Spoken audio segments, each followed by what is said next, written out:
It's new content drop day today. The annoying AQ background is being changed, thank God, because that's very glaring on the eyes. Battleground fight stats are missing. This is kind of annoying, especially when you want to find details of, how long it took and other important info.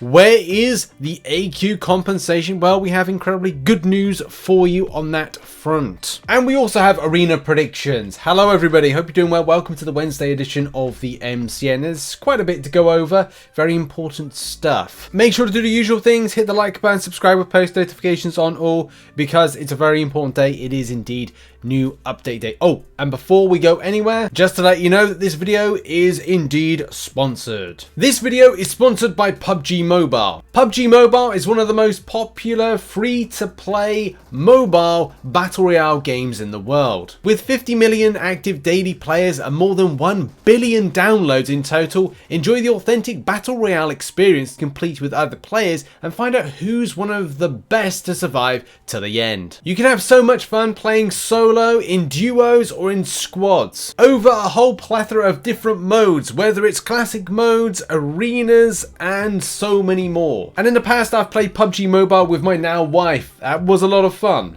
Em, come here, I'll give you this gun. Don't say come here, I don't know which one you are. No, tell Em to come to me, tell Em to come to me. Speaking of awesome collabs, PUBG Mobile have worked in the past with the likes of Godzilla, King of the Monsters, The Boys, which is diabolical, and one of my personal favourites, Marvel Spider-Man, for Spider-Man No Way Home. But now, with the World Cup in full swing, PUBG Mobile reveal their biggest collaboration to date, and that is with Lionel Messi. Arguably one of the greatest footballers to ever play the game, a 7-time Ballon d'Or winner, and with so much silverware won with Barcelona, you can definitely tell why he's labelled as the greatest of all time. This fantastic football-themed event is a special limited time only event. By accomplishing the weekly activities linked to Messi's content, you can unlock Messi's golden shoes. This item can be picked up to gain sprint and boost effects and make football-like dribble moves. There's also 3 new Messi skins, Messi weapons, Messi bag and bag ornaments, Messi pan, Messi parachutes, Messi plane, and so much more. But that just skims the surface of this very special football themed update, as the PUBG Mobile Global Chicken update brings you a football theme park, which is located in the mine area of Erangel, which has become a football town with football styled architecture and more. Also look out for the football car, which is a new single player vehicle, turning you into a huge football which other people can kick, but watch out as it might explode. I had a lot of fun playing with this. And there's a carnival football field where players can go to this area and get rewards by kicking their football at the goal, and so much more. It's certainly football season, and this is a great opportunity to go and play some PUBG Mobile. So download PUBG Mobile for free and check out the newest PUBG Mobile collaboration with Messi and the Global Chicken Cup update. Thank you very much to PUBG Mobile for sponsoring this video. It means a lot because, I play occasionally PUBG Mobile and I really do enjoy the game.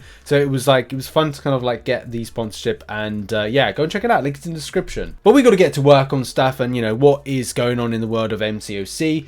And we have got today new content dropping. There's a few things, and also throughout this month it's going to be incredibly busy. So keep locked to the channel. We're going to be covering lots of stuff when it comes to Rocket Scrapyard, right the way through to the banquet events, Scrappy solo events, guides, tips, tricks, and stuff like that. It's going to be a fun month. There's going to be a lot of surprises here and there, so we're going to be looking forward to some stuff. But yeah, like today, 10 AM PST, we'll be dropping Rocket's Holiday Scraptacular. So yeah, we're going to hopefully look out towards that, and also some side quest stuff. So yeah, it's going to be really cool. But what else is dropping in the world of MCOC? Well, dropping is people's kind of eyes. People's eyes are dropping out their sockets when they see this.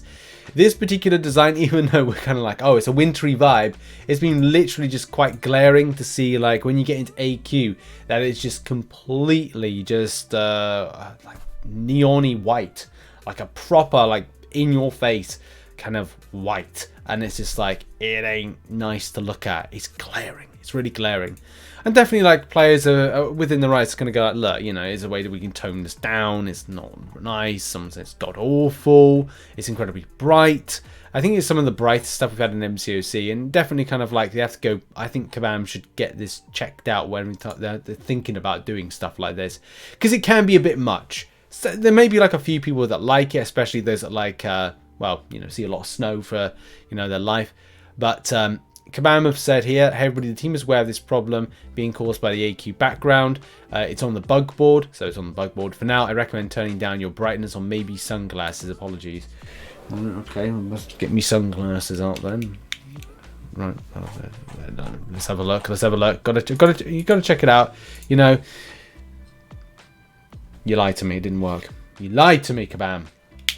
But Kabam are positively looking to change this, so this is good news. So Kabam has said, I've heard from the game team that this background should be changed for the next AQ cycle. So next time AQ starts, it should be under something new. Next up, we move on to Battlegrounds stats. As a lot, you know, when you kind of go to the end of a fight, you can get some stats and extra information.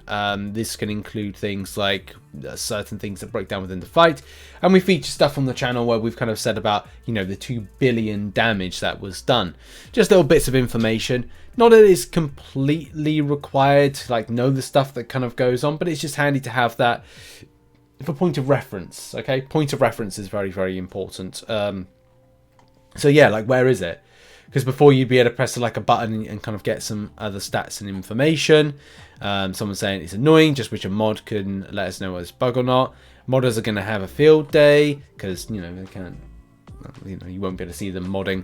And Kabam Jax has confirmed that, hey summoners, this was an intentional change. Apparently the button was never fully functioning the way the team had intended. It had been removed temporarily and should be re-added in a couple of builds. It's been added to the bug board. So yeah, it's an intentional thing that's been removed because it's bugged in some sort of way. And whether or not it was kind of correct or not, I thought it was correct, but I guess maybe that situation, that 2 billion damage may have actually been an incorrect, and they may have been I don't know. But then it's like, well, you know, you trust Kabam in these particular scenarios and stuff. Is this a way to combat cheaters? Don't know, but I would say that if Kabam, yeah, and so fortunately you have to kind of trust on Kabam on this one and go, oh, it's a bug then, and they're going to deal with it the best way they can. But going further on that particular theory, Kabam Jack said, what information from the additional info page are you all using to determine if players are modding in theory? From what I've seen, most players are using the first screen and noting how quickly, with how little damage to their defenders, the match is completed. If the lack of supplementary information is concerning, I say we should err on the side of caution. If things have been seen suspicious from the first screen, considering reporting, the game team has access to more details than just the first screen. I don't know. I think it's just down to like what, you know, what players want to see. And the thing is, if they're interested in these particular things here, okay, I see we don't need these stats, right? Successful hits received. I don't know. I think this is just quite helpful information to help you improve as a player as well. To go like, okay, well, I guess if I didn't receive those hits, it may be kind of like beneficial, and at the same time, like it might kind of like flush out some of these cheaters, as we said in the past. Now let's move on to kind of the big topic is compensation. I think for a lot of us, we're being a bit kind of like, well, confused about the extent of compensation's date, and the date being like to what endpoint that Kabam can deliver the compensation.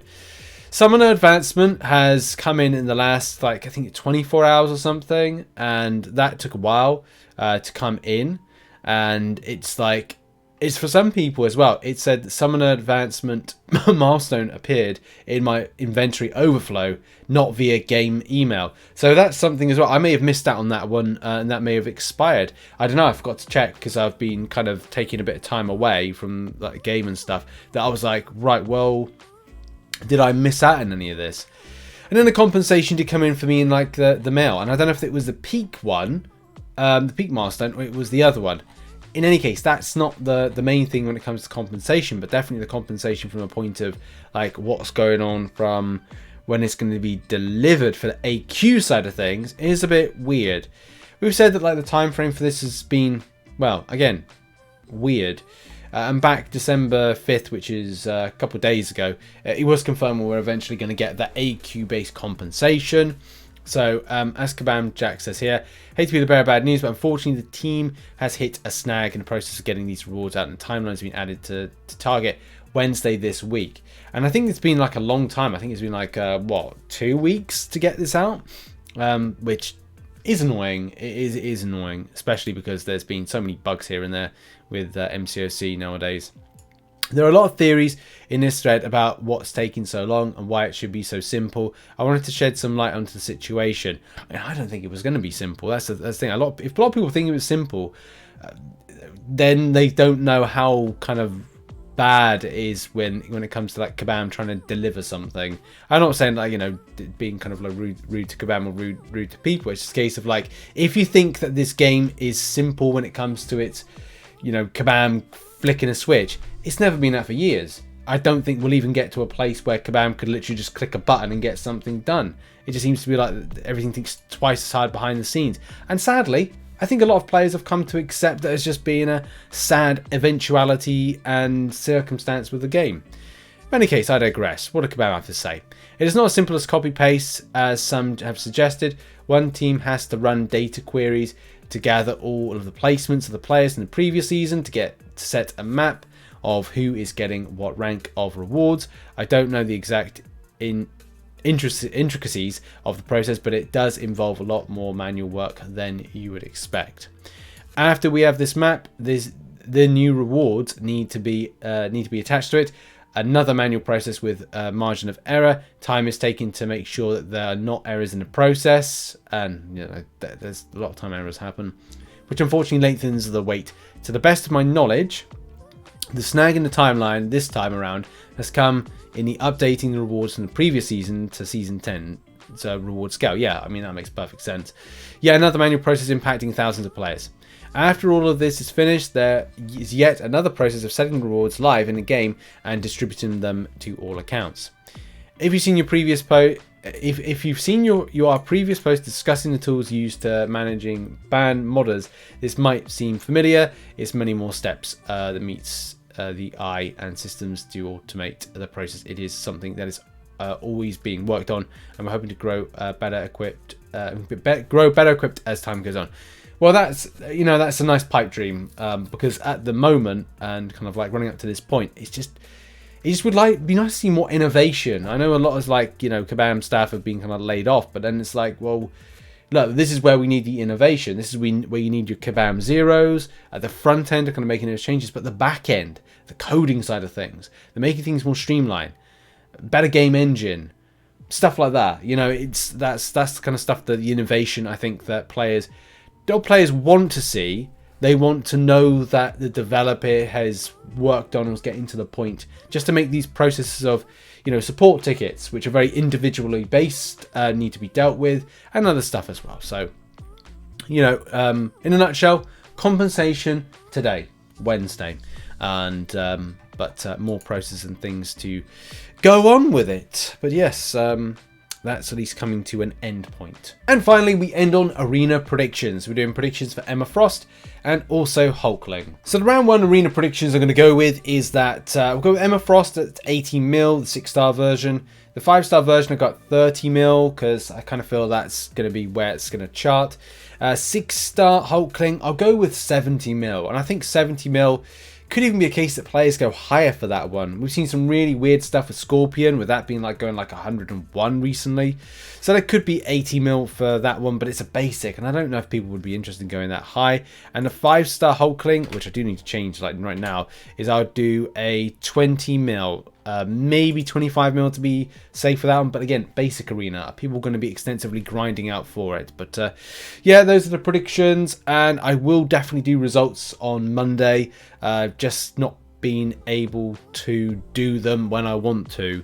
But that's just because I've been really busy with some stuff, and I've been doing some extra recovery from some COVID things. But yeah, that's been the predictions for round 1 of those arenas. Thank you as well to everybody that's been watching the content, supporting, especially if you're a YouTube member and a Patreon. You're on screen right now. Also, thank you to those that support on twitch.tv/RichTheMan live. Should be back live streaming at some point. I'm just, again, working on a bit of recovery things. But, you know, it is what it is with this stuff. Thanks again to PUBG Mobile for sponsoring this particular video. And a final thing to say is check out some other content which is located on screen right now. And I'll see you very, very soon. It'll probably be for the side quest coverage stuff later on today.